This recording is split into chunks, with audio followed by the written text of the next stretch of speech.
La famille, bonjour à tous, j'espère que vous allez bien et que la journée fut bonne. Ça y est les frères, nous y sommes.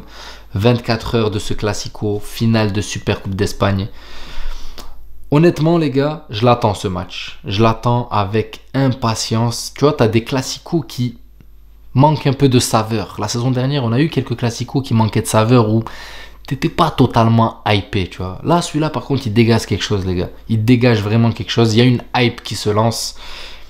Et j'ai hâte. J'ai clairement hâte. Maintenant, est-ce que je suis serein? Parce que avoir hâte et être serein, c'est deux choses différentes, les gars. J'ai hâte de voir le match, mais... Et vous le savez, il y a une phrase que j'aime bien dire, les gars. Je vais être honnête avec vous. Ma sérénité est à 60%. Franchement, pas plus, les gars. Je vous le dis clairement, parce que... tout dépend de la composition que va nous pondre Ancelotti. Là, je vais être cash dessus. Si on a la même compo que contre Mallorca, ça va être très compliqué, les gars. Parce que contre Mallorca, il y avait tellement de moments de flottement, en fait, où tu vois les joueurs qui sont là, un peu perdus. Ça fait un peu l'essuie-glace. Mais ça marche pas. Ça peut marcher contre Mallorca, mais pas contre le Barça, les gars. Parce que cette équipe du Barça, dès les premières secondes, Hansi Flick, il va être fidèle à sa compo, il va être fidèle à sa tactique. Dès les premières secondes, on va venir pour se faire étouffer, les gars. Et si on ne montre pas du répondant, du caractère, on va se faire tuer, les gars. Ça peut aller très très vite, hein, et ça peut même tourner à l'humiliation. Maintenant, je ne porte pas la poisse. Si Carlo Ancelotti décide d'aligner la même compo, il va falloir tenir dans le temps. Parce que plus on tient dans le temps, plus on va frustrer cette équipe du Barça. Plus ils vont se fatiguer parce que eux, ils vont aligner un pressing vachement haut. Et vous savez comment ils sont là, ils t'étouffent. Même si tu as la balle, ils te laissent pas construire gros pressing sur toi, histoire que tu la perds très vite et qu'ils puissent te contrer très rapidement. Ça va être comme ça. Le match aller, je sais pas si vous vous souvenez les gars, avec cette équipe de Barcelone, au début, on a eu des opportunités. On a eu des occasions qu'on n'a pas saisies, qu'on n'a pas mis au fond des filets. Et après, eux, ils ont continué leur pressing et eux, par contre, leurs occasions, ils les ont mis au fond des filets avec un Rafinha qui était monstrueux. Bref, c'était un match très très compliqué. Moi, je vous jure qu'il est resté là. Je m'en rappelle, j'ai encore des souvenirs. Et malheureusement, les premières minutes, en fait, ont été bonnes pour le Real Madrid, mais on n'a pas réussi à aller trouer les filets. Beaucoup de chichi, on recherchait beaucoup trop Mbappé, beaucoup de ratés devant les cages. On ne prenait pas la profondeur, ou quand on la prenait, Mbappé se retrouvait tout le temps hors jeu. J'espère que le Real Madrid a appris de ses erreurs du premier Classico. Parce que, comme on voit, le Barça n'a pas changé. Ils sont restés fidèles à leur tactique, sauf que là, Hansi Flick a corrigé sa ligne défensive. Il joue toujours aussi haut, mais tu vois qu'elle s'adapte selon le match, tu vois, selon le match et selon le moment du match. Il y a des fois où tu vois la ligne défensive, les Koubarsi, Nigo et tout, qui montent vachement haut. Et tu as des fois où ils restent quand même un peu plus en retrait. Et ça, avant, c'était pas comme ça. Avant, ils étaient toujours au niveau de la ligne médiane. Toujours, ils étaient là, ils te pressaient vachement haut. Il faut qu'à la perte de balle, tu as déjà deux lignes qui sont là pour venir te contrer. Donc, comme je vous dis que tout dépend de la compo, pour moi, il faut un milieu qui puisse porter le ballon vers l'avant. Si il nous aligne nos trois attaquants, donc Vinicius, Mbappé, Rodrigo et Bellingham derrière eux, il n'y a pas de porteur de ballon. Il n'y a pas un mec qui est là, qui vient et qui porte le ballon. Pour moi, les deux porteurs de ballon actuels qui peuvent jouer titulaire sur ce genre de match, Brahim, Ceballos. S'il n'y a pas ces deux-là, pour porter le ballon vers l'avant et trouver des espaces, ça va être très compliqué. Parce que Valverde, vous le connaissez, c'est pas un mec qui prend le ballon, qui le porte et qui le distribue. Non, Bellingham, il est malheureusement vachement haut sur le terrain parce que c'est un offensif, tu vois. Il fait l'effort défensif, mais pour prendre le ballon et l'orienter de la bonne manière vers l'avant, c'est un peu plus compliqué. Il part de beaucoup plus haut, d'accord? Donc, il faut un mec comme Ceballos qui a une vista, qui a une patte droite magnifique et qui voit des départs. Comme Toni Kroos un petit peu. Bon, n'allez pas déformer mes propos, hein. Ceballos n'est pas Toni Kroos parce que je suis obligé de le dire, les gens ils sont tellement fous sur YouTube, ou les commentateurs, surtout ceux qui commentent sur YouTube, ils s'imaginent des choses que je n'ai pas dit. Donc je préfère pour ça remettre directement les points sur les i et les barres sur les t. Je ne dis pas que Ceballos est cross, mais il a aussi des détecteurs un peu de départ. Dès que tu as un joueur qui part, il arrive à le pressentir et il te glisse des passes dans de très bons espaces. D'accord? C'est pour ça que Ceballos est très précieux. Brahim, lui, au contraire, il arrive à se détacher de 2-3 joueurs et porter le ballon rapidement vers l'avant. Et vu qu'il a un centre de gravité très bas, il s'en sort beaucoup plus facilement. Bellingham, il est lenti, c'est un joueur il a besoin d'espace devant lui, il faut qu'il soit lancé pour pouvoir prendre de la vitesse. Et franchement, dans l'aspect offensif, Bellingham sera précieux. Mais pour partir de notre camp, il va falloir un joueur comme Ceballos ou Brahim. Maintenant, est-ce qu'il va les aligner, Carlo Ancelotti? C'est pour ça que je vous dis, tout dépend énormément de la compo.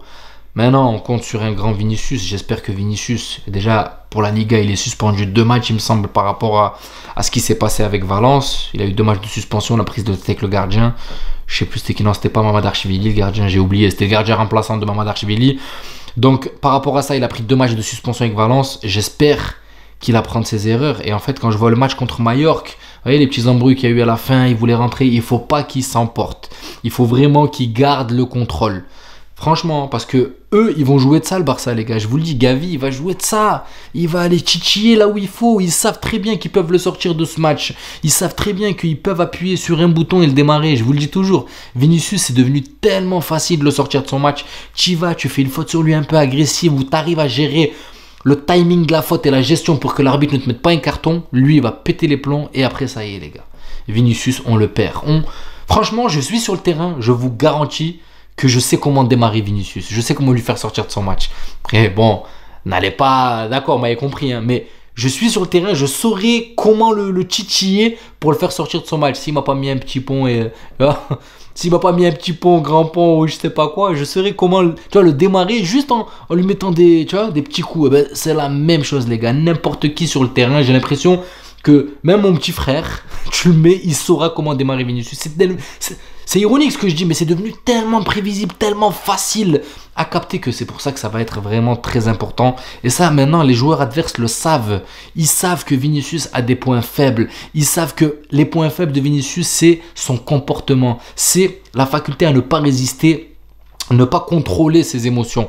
Et ça, c'est très important en fait. Mbappé, on t'attend beaucoup sur ce match. Franchement, les gars, moi, je vais être honnête, hein, j'ai eu des actions phares de Mbappé. J'ai eu de très belles actions de Mbappé, mais j'ai pas eu vraiment un match référence où il met un but et il continue à faire mal, tu vois. On a des matchs d'Mbappé où il te met un but et après, tu vois, ça ralentit, tu vois, il y a un temps de latence pendant 20, 30, 40 minutes, tu le vois plus. Non, c'est pas ce Mbappé que je veux voir. Je veux voir Mbappé qui est là, qui s'arrête pas, les gars, qui est là, qui les rend fous de tous les côtés, dans tous les sens. J'attends ce match référence. Les gars, me dites pas que vous avez trouvé le match. Il n'y en a pas. Il n'y en a pas. Il y a des buts référence. Oui, il a mis des beaux buts. Il a mis des buts qui sont pas mal. Il a mis des buts de neuf. Mais t'as pas un match où il met un but et il continue. Il harcèle. Il fait mal. Donc, il va être très important. Et j'en attends beaucoup plus de lui. T'es Mbappé, frérot. T'es là. Tu dois en montrer beaucoup plus. Si tu veux être le leader un jour de cette équipe, parce que c'est ce qui... Voilà, c'est ce que tu veux être. Tu veux être le ballon d'or. Quand tu es ballon d'or, tu dois être le leader de cette équipe. Pour l'instant, il y a beaucoup plus leader que toi. Bellingham et Vinicius portent l'équipe. Hein. Je vois pas Mbappé porter l'équipe, les gars. Je vous le dis clairement. Donc, on en attend beaucoup plus. Il y en a qui vont pas être d'accord, qui me disent « Ouais, non, t'es toujours contre Mbappé. » Non, les gars, je suis pas contre Mbappé. J'aimerais tellement retrouver un Mbappé prime au Real Madrid, les gars. Moi, c'est pas... Il est où l'intérêt pour moi de voir un Mbappé claqué au sol? Parce que je vais faire une vidéo et je vais le descendre. Non, c'est pas mon but, les gars. Rien à voir avec ça. C'est pas du tout ma philosophie. Quand je le tacle, c'est légitime. Je le dis parce que c'est légitime, il mérite. Et c'est pas que... Voilà, quand il fait des bons matchs, on dit qu'il fait des bons matchs. Quand il est mauvais, on dit qu'il est mauvais. Et moi, à l'heure actuelle, les gars, je n'ai pas encore eu un match référence d'Mbappé. J'espère qu'il sera là sur ce Barcelone, sur ce FC Barcelone Real Madrid. Je l'attends. Donc, on a besoin de tout le monde. Et puis, j'espère qu'on va pas se retrouver avec un Tchouaméni en défenseur central parce que je veux voir Raúl Asensio, les gars, sur un match comme celui-là, tu vois. Même si c'est vrai, j'avais oublié le match contre Liverpool, mais Liverpool, les gars, on s'est fait tarter. Donc moi, j'en ai oublié la prestation de Raúl Asensio. Les gens, ils me l'ont dit, ils me l'ont rappelé dans les commentaires sur ma dernière vidéo. Oui, c'est vrai, vous aviez raison. Il avait déjà joué un match de Ligue des Champions, donc il sait plus ou moins gérer la pression, c'est vrai. Cependant, les gars, je veux voir contre le Barça ce que ça donne. Et je suis sûr que on peut compter sur ce jeune. Donc voilà la famille, petit avant-match léger, je vous dis un petit peu moi, mon ressenti de ce qui nous attend demain. Tout dépend de la compo. Maintenant, peut-être qu'on va partir avec une compo la même que Mallorca sur le début de match et qui va changer assez tôt, comme il avait fait aussi avec Mallorca. Ça a été changé assez tôt, 70e comme d'habitude, tu vois. Donc voilà, on en attend Carlo Ancelotti. J'espère vraiment que il saura contrer un petit peu cette ligne de hors-jeu et cette tactique d'Hansi Flick. Donc voilà la famille, on se retrouve demain pour débriefer ce match. Surtout prenez soin de vous et je vous souhaite une bonne soirée. Ciao la famille.